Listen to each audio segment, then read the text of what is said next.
What's going on, everybody? Welcome back to GmiasWorldPodcast, and we're going to be talking about Week 6 Monday Night Football, starting off with the Chiefs and the Bills, but we're going to get into the Cardinals and the Cowboys and how they just embarrassed themselves on the national stage. I know a lot of you guys are probably still looking for Jason Garrett. Jason Garrett is no longer there. It is Mike McCarthy. There is one main thing that's going on there. We're going to talk about that later with the Cowboys, but we're going to start off with the Chiefs and the Bills, all right? Now, this game is not as wild as people thought it was with the 26-17. The Bills had a lot of opportunities on a rainy night in Buffalo to go out there and handle their business. Some things, we had some questionable calls. People are going to bring those things up, but I still believe that with all of that, it still could have ended the way it was supposed to properly. With the way that it turned out, you could blame, Josh Allen, and he blamed himself after the game. He did say, look, you know what, if I play poorly, we can't do it. And that's part of being a leader, is owning that you can do more for the team. But let's take a look at Patrick Mahomes, right? It wasn't really about Mahomes. Hilaire was outrageous. 161 yards, 26 carries, a 6.2 average. You're probably going to lose that game. Travis Kelce had 2 touchdowns. That's all great. But when you look, this is a passing team with it's a track team, dude. And then you let a guy run for 161 yards, and you're supposed to have a decent defense, you're probably going to lose that game, because what happens is now you got play action, now you got all the stuff going on, and at some point you're going to get dotted. Now, I will tell you this, right? They maintained Tyreek Hill very, very suitably, and I saw the way that they actually did it, a lot of bracket coverages, and they kind of shifted stuff around the field. But, it's going to be games like this throughout the season where you have an opportunity to beat this team. And I don't think that people understand and take advantage of it. Because if they come out and they're firing on all cylinders, the Chiefs are probably not going to lose a lot of games. They have the one loss. I don't think that we can expect a lot more of that unless, they sit everybody for bye weeks or whatever like that, because they have the potential to be extremely ridiculous. And I'm going to tell you this right now. I told you guys week 1, when we first saw Hilaire, I'm like, all right, look, this dude is running around like he doesn't care about anybody's problems.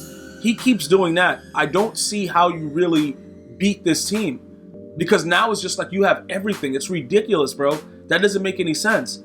And that's one of the things that I have to really focus on going into the, soon we're going to be 2 weeks from now, we're going to be like into the second half of the season. That team starts firing on all cylinders because Andy Reid doesn't like to run the football. The dude loves to pass, throw screens. You guys remember Donovan McNabb and Westbrook. You know what he's about. So this right here, you guys got to be very, very careful if they start to get into that flow of things, because it can really end nasty. Now, when you look at Josh Allen, 122 yards, that's pedestrian. Josh Allen cannot do that. He is better than that. And he just didn't show it last night. And that's what the problem is. You know what I'm saying? Like, I love me some Josh Allen. I think he's one of the more gifted quarterbacks in the league. But you can't do this. You can't have 2 TDs, 1 interception, 122 yards. You can't do that. And then also, you can't be the number 1 rusher. Like, I don't know what was going on. Like, you can't have more yards than the next running back. Like, dude, what is going on with this team in this game right here? And then it kind of puts it off to where it's like, are the Chiefs really playing defense like that? Like, are they really playing, like, firing on that cylinder defensively and have a crazy offense? Look, man, when it comes time to the playoffs, I don't know what we're gonna do.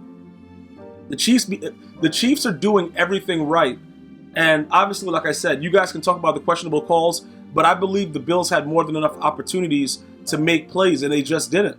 And if you just look at it overall, okay, Stephon Diggs, a touchdown, 46 yards, 6 receptions, 8 targets. Cole Beasley, 4 receptions, 7 targets. He had a touchdown as well. He did have that one play where Josh Allen just outright overthrew him. Dude had his arm stretching out like he was Stretch Armstrong, but he still couldn't reach it. It was wild and savage.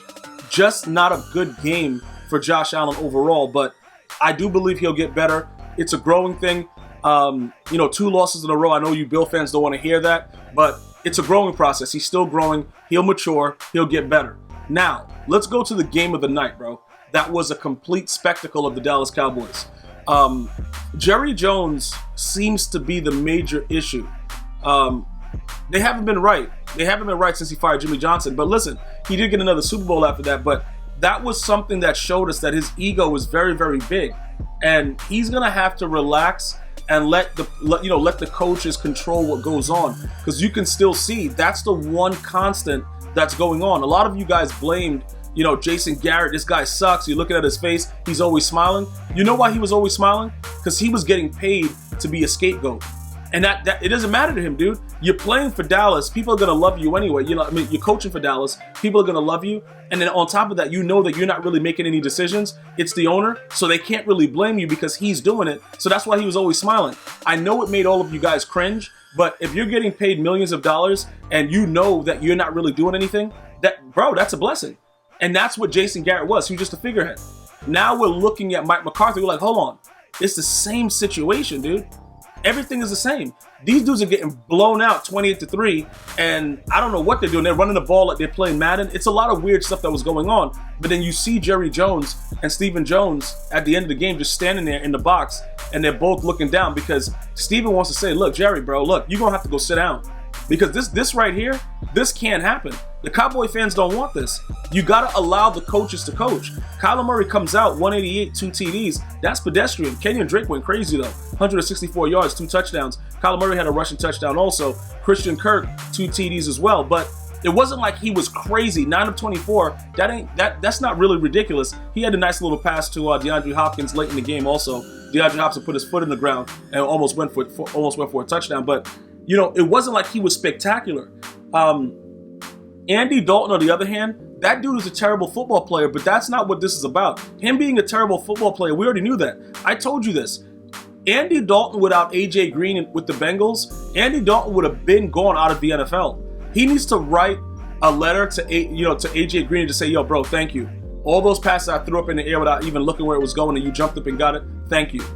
This dude is terrible at football. You have 3 receivers that are outrageously decent. They're outrageous. Gallup, CeeDee Lamb, Amari Cooper. Like, what exactly are you doing, though? And then you guys didn't want to pay Dak, and then you bring this guy in like, yeah, he'll be a good backup. That guy sucks. Look, it is what it is, bro. You got to call a spade a spade. This guy don't know what he's doing. Look, he's out there running around just throwing picks and being weird and running outside the pocket and throwing the ball nowhere. He almost threw 3 more interceptions that's not on his ballot right there, bro. He has 2 intos. He should have had 5. This guy sucks at football, but it doesn't matter, though, because that's not what it's about. What it's about is the coaching needs to change. They have to be the real coaches. Jerry Jones cannot control everything. He just has to let it go, bro. He is the one constant. I know it's his team, it's his baby. The way he came about owning the team is all beautiful, but you have to let these players that know what's going on a little bit more than you. I know you play, Jerry, but let these guys coach and just let them have the freedom to tell these players, if you don't do what you're going to do, I'm going to get rid of you, so they don't think they can come to you behind them and then still keep their jobs. You got to give that team to Mike McCarthy. You got to give it to him. You said it in the press conference when you first got him there. We got a guy that has a ring. You got to go out there and just let him play. Let him coach that team. Because if you don't, we're just looking at Jason Garrett all over again. And it's really, really sad. And I feel for you Cowboy fans, because you guys don't deserve this, bro. Jerry Jones just have to relax, bro. You're a billionaire. Go on your yacht and let everybody else do what they're doing. That's my opinion. Let me know what you guys think. I'm going to see you guys and girls next time. One love, y'all.